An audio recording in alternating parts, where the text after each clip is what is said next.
Hello, my name is Carly Bands, and today I'll be presenting over Topic A. Topic A shows us Jasmine, a 24-year-old female who has come in for trouble breathing and itchy eyes after walking through a field. She has a sudden onset of sneezing, nasal congestion, watery eyes, and mild wheezing. She has no fever or systemic symptoms, but she has a history of seasonal allergies. Her vital signs are 98 heart rate, 22 respiration rate, 118/76 blood pressure, a 98.6 temperature, and an oxygen saturation of 96% on room air. She has clear lung sounds with mild expiratory wheeze and erythematous conjunctiva.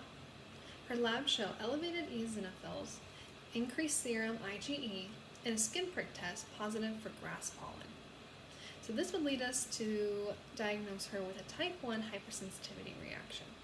And a type 1 hypersensitivity reaction has both innate immune system and adaptive immune system properties. Our innate immune system are our defenses that are present at birth, and they have initial and non-specific responses.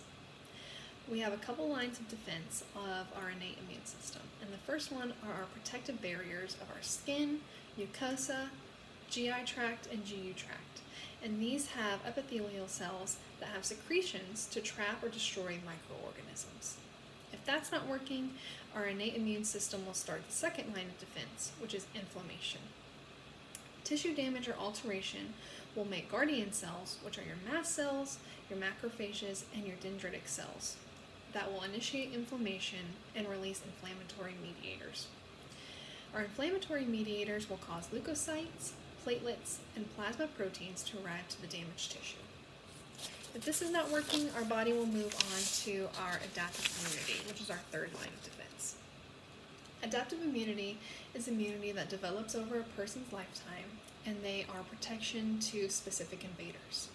Adaptive immunity works as memory cells. So after the initial invader is introduced, the next time that invader is induced, we have memory T and B cells that will produce different ways to combat this invader.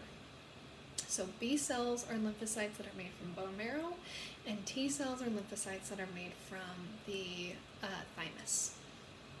So for our hypersensitivity 1 reaction, we have immunoglobulin A mediated reactions. The way that this works is our macrophages, mast cells, and dendritic cells will present the invader to a T cell. The T cell will have a T helper cell that makes interleukin 4, which activates B cells. And those B cells make IgE antibodies, which attach to mast cells.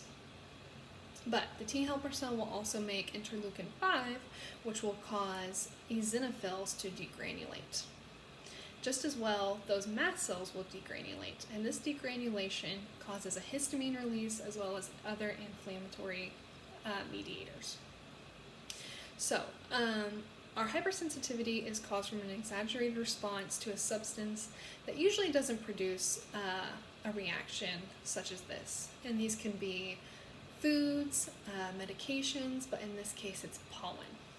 So these histamine releases cause different physiological changes such as bronchial smooth muscle contraction, which is our wheeze, increased vascular permeability, which is our edema, vasodilation, which is increased blood flow.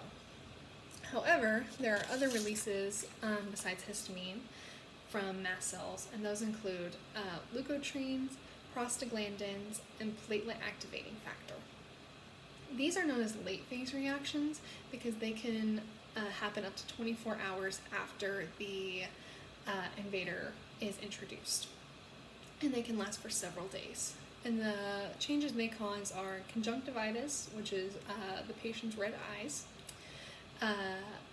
more inflammation, mucus secretion, which causes the sneezing, more bronchoconstriction, which is our wheezing, and tissue rhinitis, which is our nasal congestion. So our lab findings of elevated eosinophils, increased serum IgE, and a positive skin test all support our diagnosis.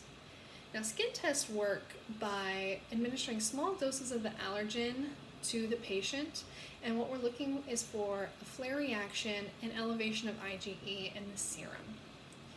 Now, the way we would treat this patient is one, encouraging her to avoid the allergen, and our goal is to decrease our severity of our reactions. However, if this isn't possible, we could try desensitization, which is producing small amounts of the allergen and introducing it to the patient to decrease the severity of the reaction over time. So this patient would have to have multiple times of introducing the allergen to continue to decrease the severity of reaction. Prescriptions that we could give this patient are antihistamines to help with bronchodilation and decreasing vascular permeability, bronchodilators, again to help with the wheezing, and corticosteroids to decrease the inflammatory response.